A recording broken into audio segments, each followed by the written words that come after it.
Welcome back muli mga kaibigan sa bagong muling mga balita na ating mapapakinggan at mapapanood dito sa channel ng Bayan, ang Bayang Pinas. Dito, ating matutunghayan ang mga bagay na nangyayari sa ating bansa, partikular na umano sa loob na mismo ng gobyerno at lalong-lalo na dito sa kasalukuyang administrasyon. Ngunit bago ang lahat, kung bago ka pa lamang sa ating channel ay siguraduhin mong ikaw ay mag-subscribe, pindutin ang notification bell at syempre piliin na rin ang all upang lagi kang maging updated sa mga balitang bago, totoo at walang bias. Syempre mga kaibigan at kung mga ating mga solid viewers naman dyan ay maraming salamat naman po sa inyong walang sawang pagsuporta. At huwag din pong kalimutang magpakita ng suporta sa ating channel sa pamamagitan ng pag-like at pag-share sa ating mga videos. At syempre mga kaibigan, kung meron ka naman pong hinaing at opinyon, ang ating comment section ay bukas para sa inyong mga opinyon at mga hinaing at kung ano po ang nais nyong sabihin sa ating mga gobyerno upang mabasa na nito. Heto na nga mga kaibigan, atin nang panoorin at pakinggan ang balitang ito. Welcome back muli mga kaibigan sa bagong muling mga balita na ating mapapakinggan at mapapanood dito sa channel ng Bayan, ang Bayang Pinas. Dito, ating matutunghayan ang mga bagay na nangyayari sa ating bansa. Speaker, the good attorney, does not know our rules. May we remind him of our rules? That before he can speak or while the chairman is speaking, he should not be speaking. Like to apologize. Are we waiving the rules of the House insofar as this hearing is concerned? Kami, tatahimik nga kami rito eh. Daldal ka ng daldal dyan without the permission of the Speaker. Please, I'd like to yes. apologize for that, Mr. Chair. Thank you. Thank you, Honorable Akop, for reminding everyone here. Go to Attorney Soplico. Pwede ba ikaw sumagot nito? Yes, Your Honor. Yes. Are you aware of Section 4 of Republic Act 11422? Yes, Your Honor. Yes.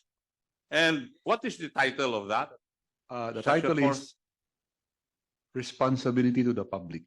Your No, Honor. responsibility to the public. Whose responsibility is it talking about? Well, it talks about the grantees' responsibility, Your Honor. Yes. And there is an enumeration under Section 4 of the responsibilities of the grantee, right? Yes, Your Honor. Now, may I know, if I heard it right, SMNI does not have a separate personality From from the owner of the or the grantee. Your Honor, the grantee is Swarasug. Yan na nga. The, That's precisely my question. Swarasug. SMNI does not have a separate personality, right? Yes, Your Honor. Yes. Why? Because it's not a corporation, as stated by Attorney Mark a while ago. Pero palagi niyong ginagamit yung term na SMNI. Ang sabi rin kanina, mahirap i-pronounce yung pangalan ng corporation. Yung nasagot kanina eh, I have been listening intently a while ago. Now, in the enumeration of the responsibility to the public of the grantee, which is the Swarasug. Swarsub. Yes. Your Honor. Meron po kayong responsibility over and above the things being done in your station. Tama? Yes, Your Honor. Yes. And therefore, nagulat ako kanina nung sinabi ni Attorney na just because of a disclaimer, mawawalan na ng responsibility yung grantee. When in fact, the law enumerates its responsibility to the public. Would you agree?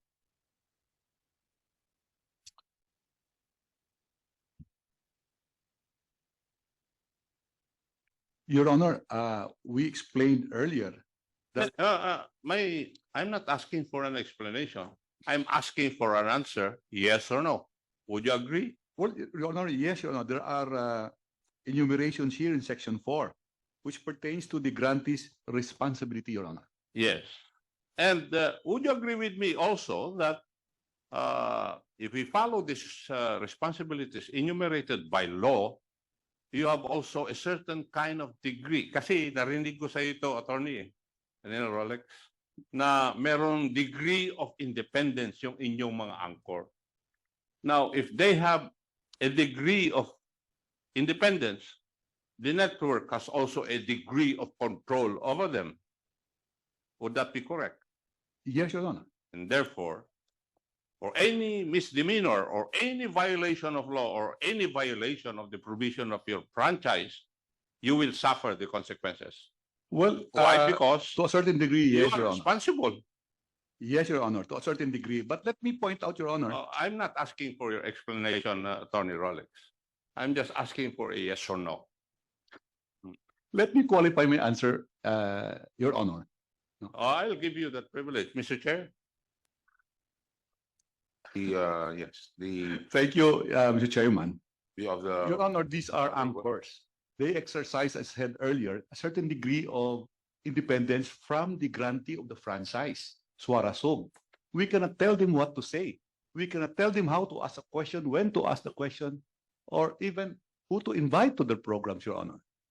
Beforehand, they were told that they have to follow certain policies. And in fact, in their contract of service, Your Honor, there is stipulated here, refrain from performing any act or conduct that may tend to tarnish the good reputation of SSMC, that's Warasog, and put it in a bad light, or that may be prejudicial to SSMC's interests. Mr. Chair, with your So- indulgence, Attorney Rolex, hindi naman po nila sinunod yung iyong admonition eh. Now, if they did not follow your admonition, sino po ang responsable? Kasi yun ang gusto kong malaman eh, kaninong responsibilidad?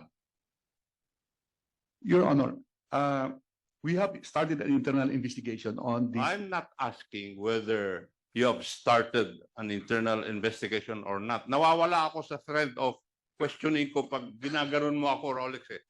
I'm sorry, Your Honor. I'm sorry. We're in the same league. I know, Your Honor. Yeah. So, gusto kong malaman na inaamin nyo kanina, may responsibilidad kayo. Di ba? Sabi mo, meron kayong sinabi sa kanila, but they did not follow it. Well, Your Honor, mahirap kasi sabihan ang anchor kung anong ang kanyang itanong na question, kung kailan niya itanong, kung paano niya itanong. We cannot do that. In the same manner, kung may guest sila, hindi naman namin magsabihan kung sino ang kanilang iimbitahin. Kung ano ang itatanong nila doon sa guest nila. Mahirap eh. I know it's hard, but that's your responsibility. It's embodied under Section 4 of your franchise law. Otherwise, we will move for the revocation of your franchise if you cannot follow it. Your Honor, there are maybe degrees of our violation. Maybe I would admit that we may have. And I'm just following your logic, Rolex. Sige. Well, Your Honor, as I said, we may touch on press freedom here. And I don't want to touch on that. Pagtalo sa general principles. Pares naman tayo abogado eh. I'm Your Honor. Oo. Huwag na tayo magtalo doon. We know for a fact that press freedom is not absolute. Yes, but Would you Your agree Honor, with me? but to The tell only thing absolute is the freedom to believe. You can kneel in front of a post and worship it. That's your right. It's absolute. But with due respect, Your Honor, to tell an anchor how to ask a question, when to ask a question, how to phrase a question, that is, to my mind, Your Honor, a violation of press freedom. That That's- anchor enjoys a certain degree, Your Honor. You should not do that if you think it is a violation of press freedom. But that is your responsibility as a franchisee holder. That's that why, they should not violate the law. that's why, Your Honor, we called your attention and we have started an internal investigation. I do not want to debate already with my underclass in the Philippine Military Academy. I'm sorry, Your So, Honor. Mr. Chair, yes, proceed. thank you. Are you done, Honorable Akop? Thank you, Your Honor. May bago ko dumating. Kanina ho kasi may katanungan lang no dun sa on the ownership. Alam nyo ba na dito sa mga dokumentong ibang sinabit sa Kongreso na ang owner ay, kasi ho, ganito yan eh. Kanina tinanong kung sino ho executive pastor nyo. You gave a name. Pero meron doon kayong mga press release dito sa inyong website that nakalagay, the executive pastor of the Kingdom of Jesus Christ, Pastor Apollo C. Kibuloy. Andito po yun. So the question lang, and this was just forwarded to me now. Can it be is also the executive pastor, but of course, everybody's addressed as pastor. Nobody's really addressed as executive pastor. Is that correct? Rolex or, diba? Or the president himself. Diba? Pwede Can kong I say, Your Honor? pastor ang tawag, pero siya pong executive pastor. Dahil nag-hearing kami sa Committee on Transportation ng 9 o'clock. Now, going back to Madam Yusek Badoy, tama po ba yung pagkarinig ko na hindi po kayo, yung programa po ninyo ay hindi po programa ng paninira ng puri ng isang tao? Did I hear it right? Yes, sir. Mr. Chair, yes, you heard it right. Yeah. Meron po ba kayong YouTube account? Ako po, sir. Mr. Yes. Chair, ako. Meron, Mr. Chair, pero hindi ko halos tinitignan. Kasi sinong nagpo-post nitong mga pinapadala sa akin? For example, Lorraine Mariti Badoy. SMNI is being silenced because of the current alignment of the speaker with the terrorist CPP, NPA, NDF in Congress. Our Facebook page has been taken down again. Our right to free expression is the bedrock of democracy. Pinadala rin po sa akin dito, pangalan nyo na rin po ang nandito, dated 18 November, no one, and I mean no one, wins a fight against Rodrigo Roa Duterte. I do not know what your basis there. Anong klaseng laban ang sinasabi po ninyo? Least of all, a corrupt trapo oligarch who had the bad sense to draw the first blood and a lack of political sophistication to align with the highly despised terrorist front of the CPP, NPA, NDF, and the Kamatayan Bloc. Picture po ni Speaker nandito. Ang sumunod po ay 10 November. Nandito yung mukha ni Speaker, CPR-CPP ang nakalakay. The Honorable Akop, please look at the screen, no? Nasa screen po din natin. Yung mga binabanggit po ni Yeah. Congressman Akop. Can you tap it? Kaya, yun nga po yung gusto kong tanungin. Tapos, Yan. ito sa last, pinadala po lang kasi kwento. Mhm. Nakalagay dito, pangalan na naman ninyo, dated 10 November, the deadly combination that has stood in the way of our country's progress and that has created massive poverty and the death of countless Filipinos, the unprincipled, power-hungry, overly ambitious politician with no true love for country and blood-sucking communist terrorists. Ang nakalagay po dito, litrato po magkayakap pa. Si Speaker Martin Romualdez at saka si The next slide. Mr. Can we get Chair, the is next that slide? a Facebook account? I YouTube. don't know. I don't have a YouTube. I don't Ah, even have a yeah. Facebook account. Well, we just... Naantay ko lang po yung kwan. Yeah. Nakita nyo naman po ito, siguro. Kasi ang pangalan nyo po nandito, kaya nga tinatanong ko. Kayo po ba to? I think the question of the Are these your postings? Where is it, Mr. Chair? I'm not so, here. No, I have, there are a lot of fake accounts that use my name, Mr. Chair.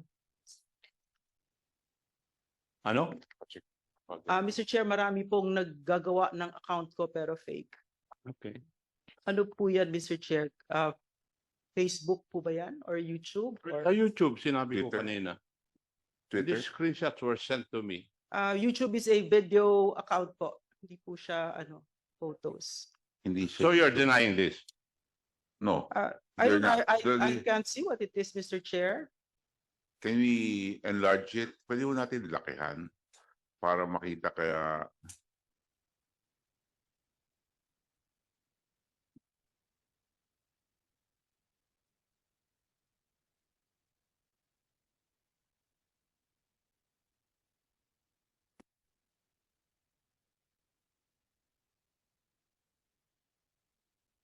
Facebook. pwede bang ma'am, pwede po lumapit po tayo. Makita ho nyo. Lumapit na lang po kayo. Ito ba post nyo? Sa inyo po ba to?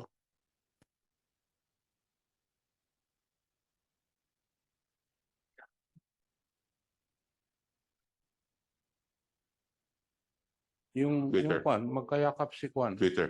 si Franz at saka Hindi si niya ko- Roger.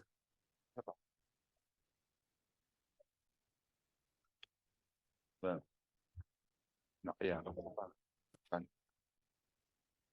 Mr. Chair, wala akong Facebook account. So hindi nyo po post yan. Parang hindi siya, but do I share the same opinion? Is that the question po ba, Mr. Chair? No, my question is, are you denying that this came from you? Because nandun yung pangalan niyo po eh. That is my Sir, question. if you search me kasi, sir, My sa, question is answerable by yes or no. You can deny it or you can affirm it. Which is which? if that's a Facebook account, it's not mine. It's not yours. It's not mine, sir. Yes, If it's good. Facebook. Yun lang po ang kailangan na It was Twitter. Would it have been yours? If it's Twitter. yes. Twitter sa inyo. Yes. So, the content 2 weeks ago, November 10, November November 18, you do not remember that. I'm not so active in social media anymore, Mr. Papa. Chair. Yeah. But that could have been possibly yours if that's Twitter. Yeah, most likely. Okay, Yeah. thank Yes, you. Mr. Chair. Okay, that could have been hers. Most likely, go Twitter. Looks like it's Twitter.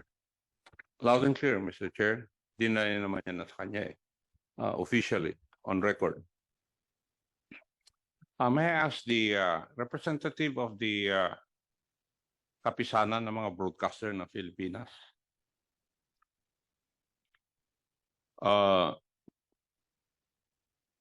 Did I hear you right that Mr. Celis is not a member of the kapisanan? It's not accredited. It's not an accredited broadcaster. What's the difference between the two? The member is Suarezug Media Corporation, Your Honor. The So- members of KBB consist of networks. Okay, so he is not accredited as an official member of the kapisanan ng mga broadcasters na Pilipinas. Tama? Yes, Your Honor, that's a way of putting it. Yes. And did I hear it also right na ang membro ay yung network? That's correct, Your Honor. And therefore, if the network is a member of the kapisanan, it is bound to follow your code of conduct or code of ethics? That's correct, Your Honor. There. Now, and therefore, if we follow your logic, if the network is bound by the code of ethics or code of conduct of the kapisanan na ng broadcaster ng Pilipinas, then they should abide with the provisions of the code of conduct. Tama po? Yes, Your Honor. Yes. Now, after hearing all the discussions, the questions and answers this afternoon, would you say that they have followed the provisions of your code of conduct?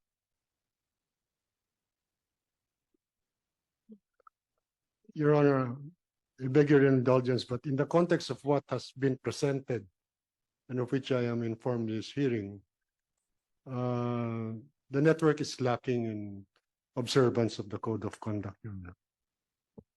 We go to section 3, fairness and objectivity of your code. It says in paragraph 3A, news reports shall be fair, factual, and objective.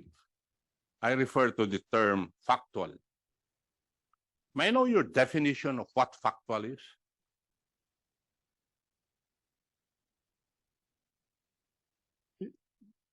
Your Honor, is the question addressed to me?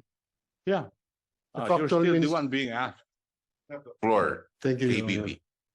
Factual means to say it is based on verified facts and information, incidents and information, data. Could you please clarify the term unverified? The unverified means to say that this information being given, the basis is not established. Okay, thank you. Under section 4 of news sources, 4A, care must be taken in selecting news sources since the credibility of the news rests upon its sources. Tama po. Yes, Your Honor. Now, under 4B, only news that can be attributed to a source shall be aired. When the source cannot be identified by name, the reason for this should be made clear in the news report. Did the anchors fulfill this? Based on the discussions and the presentation this afternoon, the answer to that is no, Your Honor. Yes. And section 5, there had been unconfirmed reports pertaining to unconfirmed reports. This has been extensively asked and clarified. Tama po. Yes, Your Honor. Now, may I know what is the liability of the network for violating your code of conduct or code of ethics? Your Honor, it can range from fine and suspension or expulsion from KBP, Your Honor. And how is this initiated? And what would be the protocol? The protocol would be for a complaint to be filed against the network for violation of the provisions of the Code of Ethics, Your Honor. Thank you. Now, are you aware of NTC Memorandum Circular number 01-03-2006?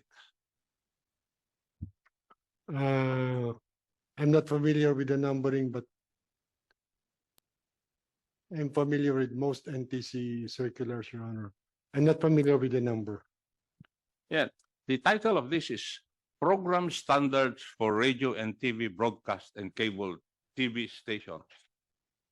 This was issued by the National Telecommunications Commission, which you should know. And the pertinent provision na gusto kong malaman po ninyo is that wherefore pursuant to the powers vested upon the NTC for the reference and guidance of radio and television broadcasting stations and cable TV stations, and for the information of the general public, the NTC hereby adopts the existing program standards of KBP as set forth in the KBP radio and television codes and in other relevant KBP circulars, including those contained in KBP Circular 06-016, dated 27 February 2006, and hereby reiterates and adopts all the provisions of Memorandum Circular number 11-12-85. All broadcast media and cable TV entities must conform to the above mentioned guideline. Yes, Sorry. Your Honor. Yes, and therefore, all broadcast and TV stations must adhere to your rules and regulations pursuant to this memorandum. Yes, Your Honor. Yes, thank you. And therefore, any complaint against the network can be filed for violation of this. May I make a clarification, Your Honor. In view of a Supreme Court decision, the Vinagracia case, the NTC has been, rather the context, the rationale in the decision was that NTC has no authority over content in broadcast station. That the supervision of NTC is technical, so that as a consequence of such decision, complaints filed before the KBP and NTC are referred to the KBP. But a complaint can be filed for violation of your code of conduct by any entity, shall we say, accredited by the Kapisanan ng Broadcasters ng Pilipinas. Any Thank you. for violation of the code, Your Honor. Thank you. May I go to Mr. Celis? Hindi Yes, ko Your Honor. napipilitin na i-reveal mo kung sino yung kwan mo informant mo. Kasi yung experience mo as a media practitioner and formerly with your organization, kailangan protektahan mo yung identity ng iyong mga informants. I will adhere to that. Thank you, sir. Pero ang tanong ko, hindi ba kailangan na pag nakatanggap ka ng impormasyon, even in confidence or even in public, if you have not verified the information or you have not vetted the information given you, it is incumbent on your part to see to it that you verify that before you report it to the public? I agree. No, Congressman Nakam, yes, sir. thank you for your answer. And did you do that? Did you stated those statements that expenses of our